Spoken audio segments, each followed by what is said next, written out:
61, Connecticut's news station begins with a Weather Watch alert. Well, the last part of Connecticut's first major nor'easter of the winter is leaving our state tonight. We give you a live look at the radar from the Weather Watch Center. Some parts of Connecticut saw more than a foot of snow, while others barely saw more than a dusting. A tale of two states here in Connecticut. Good evening. I'm Ben Goldman. And I'm Jen Bernstein. Thank you so much for joining us. While the snow is wrapping up, there's a threat of power outages from high winds and that heavy, wet snow that's already fallen. We have live team coverage of this nor'easter tonight. Jake Garcia is in Goshen and Gabby Molina is in Heartland checking out the conditions in some of the hardest hit communities. Meteorologist Ryan Breton is helping track the storm in the Weather Watch Center here in the studio. But first, let's get right to Chief Meteorologist Rachel Frank. Rachel, what's left in this storm now?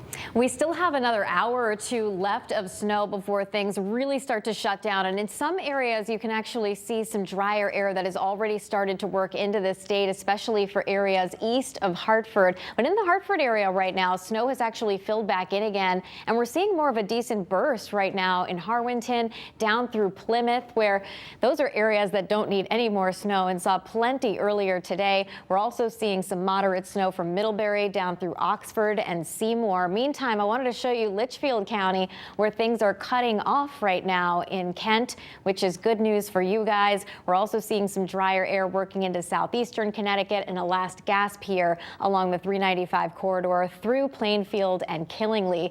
Taking a look at the future radar, notice as we head about an hour or so from now, we're still seeing snow, but it's not as widespread. And as we head towards and after midnight, it will become even more scattered in nature with just a leftover light snow shower or flurries across the state after that. Meantime, it's windy out there, but not too bad. I do think we will see winds increase a bit, though, as we head through the overnight hours.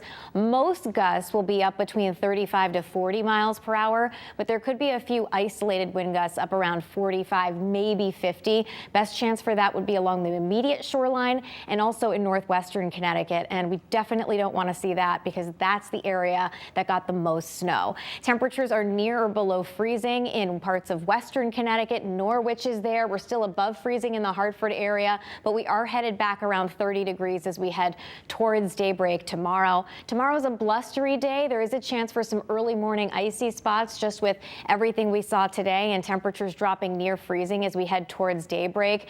It was all or nothing with this storm. Some areas saw very little, just a coating on the grass. Others a foot or more, and those are the areas that we're watching the closest for power outages and that are already experiencing them. For more on that, we want to head to meteorologist Ryan Breton.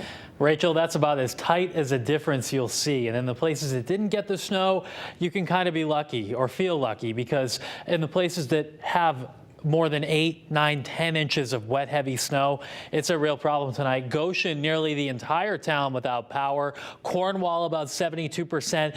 Canaan, Norfolk, for example, right around 38 to 40% of town without power. Let's talk a little bit about why this has been such an elevation-driven snow. It's been wet, it's been heavy, but it's been last night into this morning falling through an air mass where temperatures were right around 32 degrees. And then that snowflake melted into a raindrop before it reached the ground in the lower Connecticut River Valley and lower elevations, I should say, in eastern Connecticut.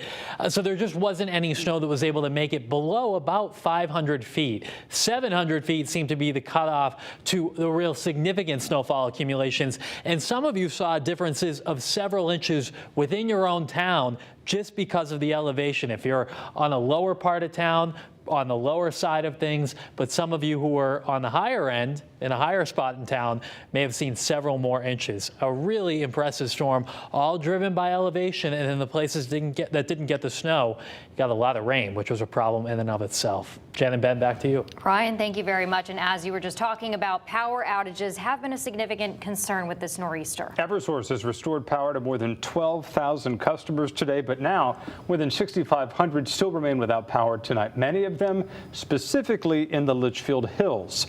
Fox 61's Jake Garcia joining us live in Goshen, where 98% of Eversource customers have no electricity tonight. Jake? Well, Ben, Jen, prolonged power outages have not been as widespread throughout the area with this storm, but at least 200 homes in Goshen have been without power since 5 a.m. this morning, and they don't expect the lights to come back on until 3 a.m. tomorrow. Well, it's not so much the number of outages. It certainly isn't a matter of manpower. It's just a matter of the conditions. More than 90% of the outages reported as a result of the storm have been in the northwest corner of Connecticut. As the winds pick up and snow continues to fall in Northwest Hills, some are riding out the storm in the dark. We spoke with a few people who didn't want to go on camera, who said they lost power early Tuesday morning and the restoration time keeps getting pushed back. Others consider themselves lucky with the lights still on. In the past, the power used to go out all the time, but ever since the last storm, it's been pretty consistent now. We got hit pretty hard a couple of years ago. I think like 2 or 3 years ago, we got hit hard. And ever since then, they fixed it. So I think they took down the troubled trees. There's still a few right here that are dying. I got one in my backyard that may hit the house. I got cut down, but that's what happens when you live in the woods. During our drive today, we saw several downed trees and branches hanging over power lines, which caused most of the outages with this storm. In a storm like this where, in some areas a few miles away, people don't even realize the amount of snow or damage that it's taking on, and they may not have seen any snow at all. Some say despite the inconvenience from the snow, they have no complaints. We didn't get any all year, so you really can't complain. But it snowed twice so far, so, I mean, can't be too unhappy with that. Now, the snow has continued to fall at a steady pace, and the winds have gusted on and off throughout the night, especially over the last few hours. They have picked up, though, and line workers from as far away as Ohio and Texas have come to assist throughout this winter storm. Live outside of Goshen, Jake Garcia, Fox 61, Connecticut's news station. Jake, we can see those power trucks driving behind you right there. Thank you very much. Go get warm. Elevation made a big difference in this storm, even in the same town in some cases. Depending on the direction, you could travel just a few miles and see a lot more or a lot less snow. Fox 61's Gabby Molina live in Heartland tonight to show us just how drastic that difference can be. Gabby. Jen, well, it is still snowing right now, and Rachel and Ryan mentioned that wind. I can vouch for that. It is very, very windy here, very cold, very uncomfortable because it's blowing that snow right in your face. So we are in Heartland tonight. This is an area that got a lot of snow. Now, keep in mind, all of the snow behind me, it didn't fall from the sky. We are in a parking lot, and this is kind of the pile that got plowed, but you can see just how much snow there is. I mean, this is a huge, huge difference from even just in the Hartford area, about 40 minutes from here, where there is basically no snow. It was grass the last time I saw it. This is a massive amount of snow. And even just a few minutes down the road, it is nothing like this.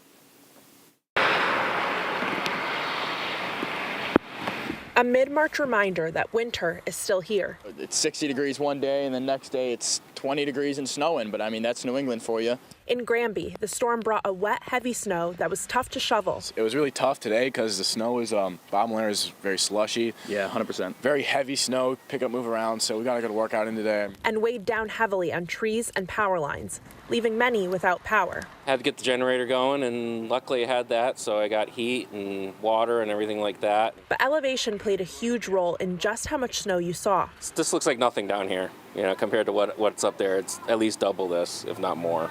On the Granby Town Green, it looks like there's just a few inches of snow here. We'll use the scraper to check, and it looks like the snow goes right to the top of the rubber handle. Compared to an East Heartland where the snow brush almost completely disappears, a whole lot more than just a few inches up here.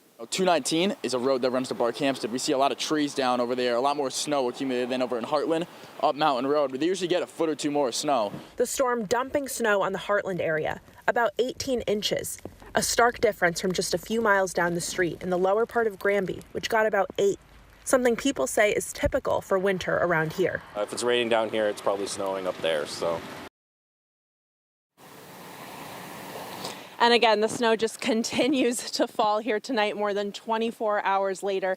Now, at last check, the outages in Granby were down to about 100 people. Here in Heartland, it's still about 300 outages. Live in Heartland, Gabby Molina, Fox 61, Connecticut's news station.